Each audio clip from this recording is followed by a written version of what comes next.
fue la historia de México, parte 5. El cómo México terminó siendo como es hoy. Y finalmente llegamos a la parte 5 de esta saga. Si no has visto los videos anteriores, ¿qué estás esperando? Te dejo los links en la descripción. Para los que ya lo vieron, voy a dejar algo muy claro desde el principio. El siglo XX definió sin duda la visión que la mayoría tiene de nuestro país, tanto los nacionales como los extranjeros.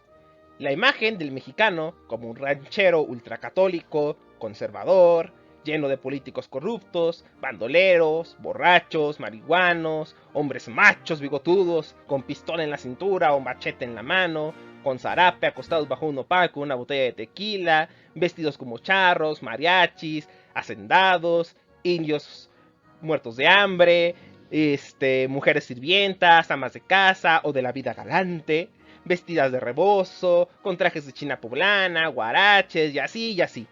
Pero comencemos por el principio. ¿Cómo ocurrió todo esto? Existen varias causas. Por un lado, tenemos a la Revolución Mexicana, misma que pudo ser captada tanto por fotografía y el cine. Por otro lado, tenemos los esfuerzos del Partido Revolucionario Institucional de aprovecharse y expropiar la revolución para sí mismos a través de los libros de texto y borrar los errores del pasado, escribir su propia historia. La década de oro del cine mexicano, que también construyó y deconstruyó la imagen que se tenía de cómo era y debía ser el mexicano. Y finalmente la radio y la televisión, que permitieron llevar este imaginario nacional a cada rincón del país. Y no solamente la visión de los propios mexicanos, sino la que los extranjeros ya habían absorbido sobre ellos. Este video tratará de ser breve. No tiene caso hablar aquí de la revolución o la cristiada. Muchos otros canales, como el de los Bully Magnets, ya lo han hecho con anterioridad y de una forma bastante completa y original. Esta saga lo que trata es de explicar de manera muy general y didáctica la manera en que se creó esta gran nación. ¡Sí! Una gran nación que quedó hecha pedazos tras todo el caos que fue el siglo XIX. Una gran nación que apenas comenzaba a tener pies y cabeza.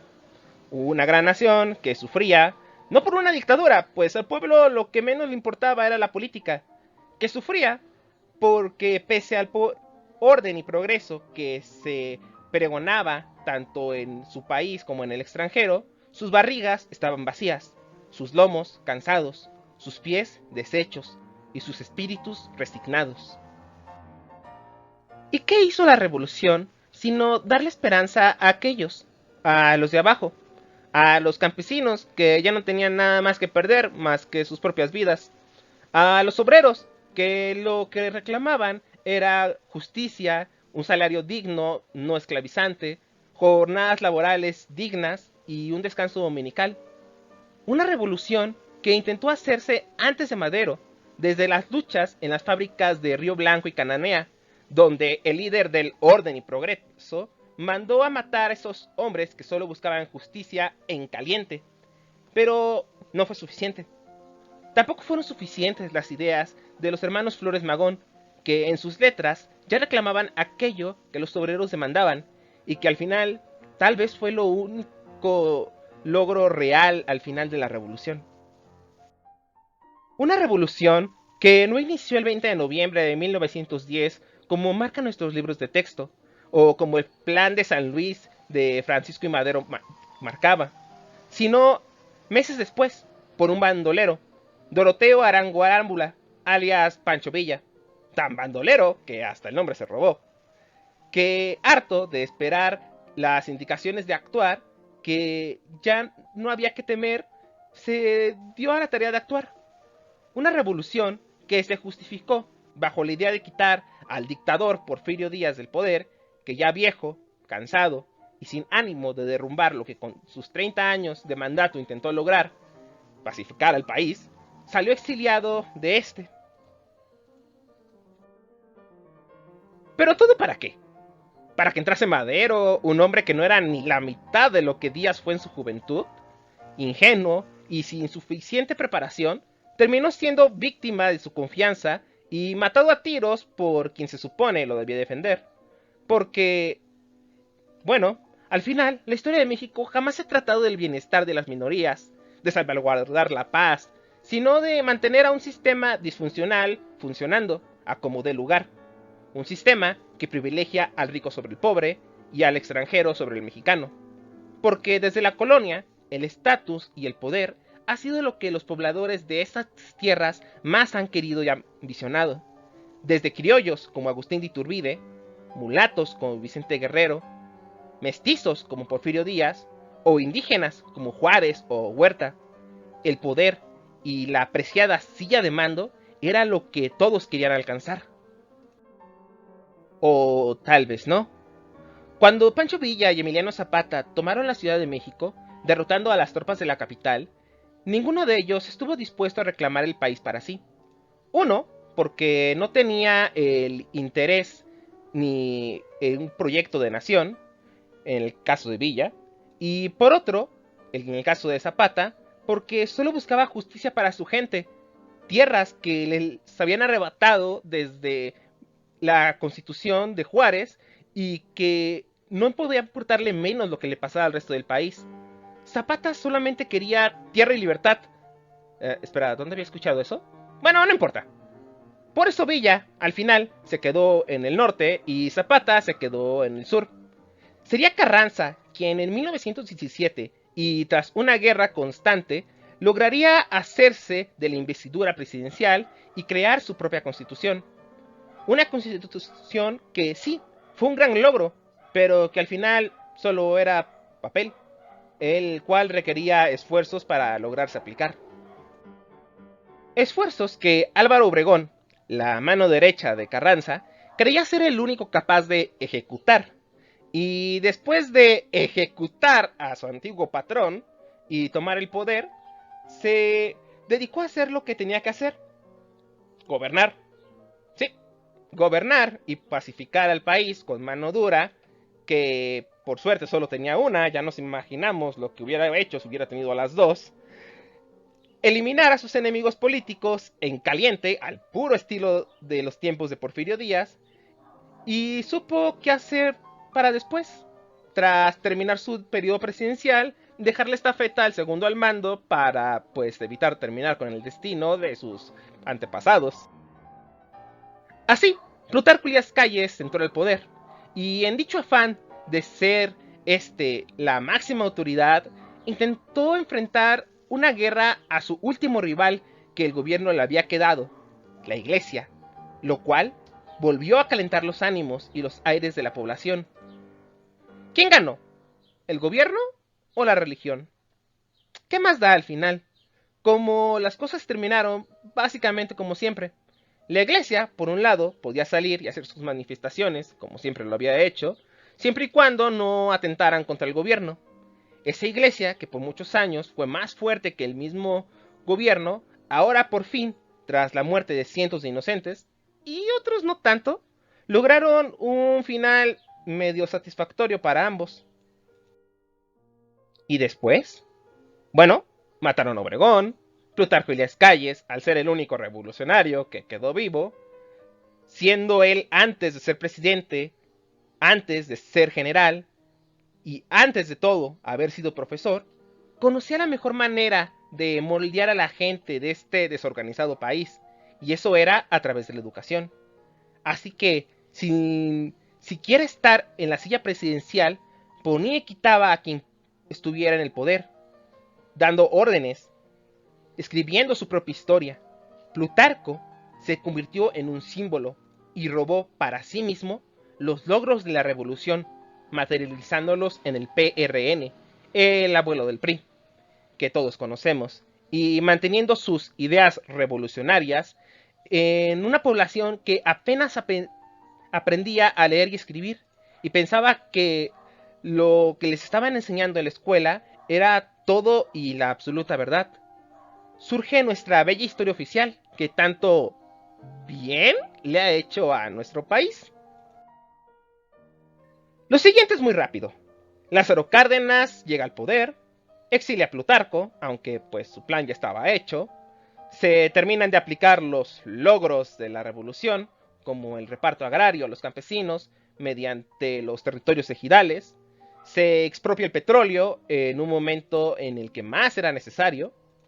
Cárdenas terminó su mandato con un poco más de gloria que de pena.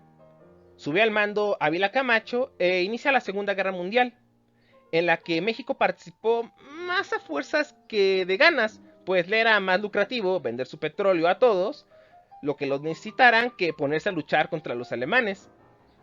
Pero bueno, al final terminó participando con el Escuadrón 201, quien en vez de ir a matar alemanes, terminó yendo a Filipinas a matar japoneses. Cosas de la historia. Y así. Cambiaron de políticos, unos mejores, otros peores, todos del PRI, manejando a México bajo un halo de corrupción, influyentismo, tomando decisiones que creían convenientes, pero que al final México no terminaba de aplicar bien y terminaba pobre y en crisis constante. Ya saben, lo usual. Pero ya hablamos mucho de guerra y política en este deprimente video. Mejor hablemos de algo más alegre, el cine. Verán, ya desde tiempos revolucionarios, el buen Pancho Villa, para conseguir fondos extras para sus revolucionarios, se dejaba grabar por las cámaras norteamericanas para mostrar al mundo entero lo que estaba pasando en nuestro país. En parte, por ello se generó la primera idea de cómo era el mexicano, que todos éramos gente con apariencia de rancheros o revolucionarios. Después, con el cine blanco y negro pero ya con sonido, no tanto en buena calidad, pero sonido al final.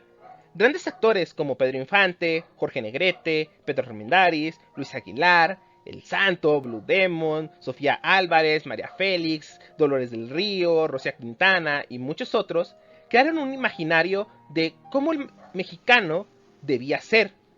De hecho, en la actualidad hay canales tanto en México, Estados Unidos o incluso en Alemania o Japón dedicados exclusivamente en pasar este tipo de cine que, cabe decir, fue bastante popular en la época y que para su presupuesto tenían algo bastante bien hecho, pues lo principal era el guión.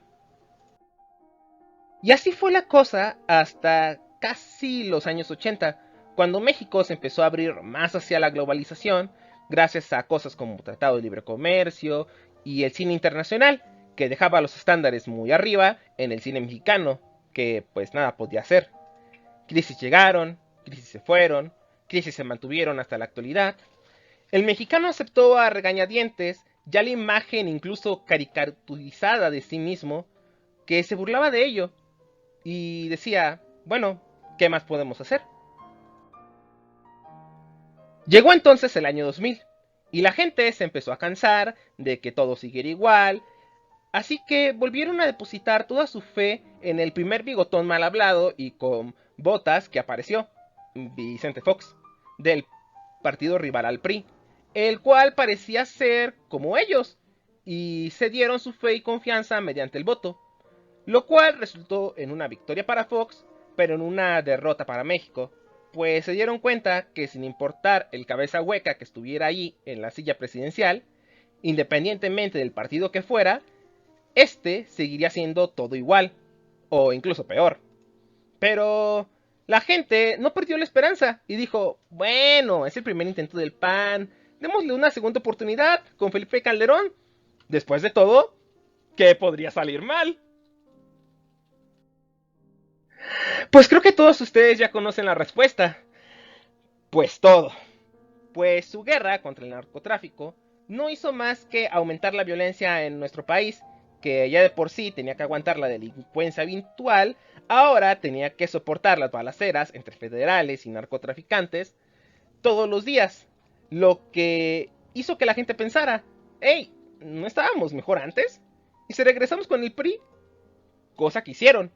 Pero el PRI, por el que habían votado, ya no era ese viejo PRI de antaño que mantenía la paz a través del orden y la corrupción. No, este solo hacía lo de la corrupción. Y así llegamos a nuestro presente. Un presente donde la gente nuevamente ha puesto su fe al primer tipo que en cierta forma se parece a lo que ellos creen que un mexicano debe ser.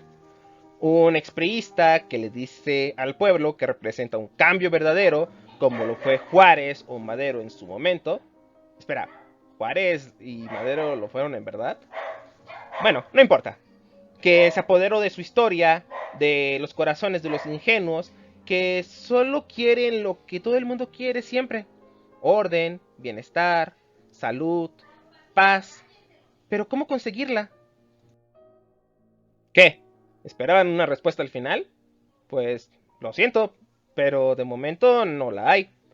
La historia de México nos explica a través del pasado nuestro presente, pero no nos sirve para predecir o adivinar el futuro. La historia de México es una divertida y trágica comedia que nos enseña Espera, ¿qué demonios nos enseña? Bueno, eso no importa. Al final tenemos un video en el canal que habla justamente sobre ese tema. Pero bueno, ahora la pregunta es para ti. ¿Qué opinión tienes sobre el siglo XX en México? ¿Cómo crees que nos ven los extranjeros a los mexicanos al día de hoy? ¿Crees que realmente los mexicanos somos bigotones, sombrerudos y con una botella de tequila en la mano? Bueno, yo quisiera tenerla, pero en fin, deja tu respuesta en los comentarios. Quizá algún día, si tengo tiempo o si me da la gana, haré un epílogo para la saga, explicando cómo estas 5 partes de la historia de México nos formaron como lo que somos ahora. Pero por el momento, eso es todo por hoy. Gracias por ver el video. Si te gustó, por favor dale un like y compártelo. No olvides suscribirte. Publicamos videos sobre historia, arte y cultura siempre que nos es posible.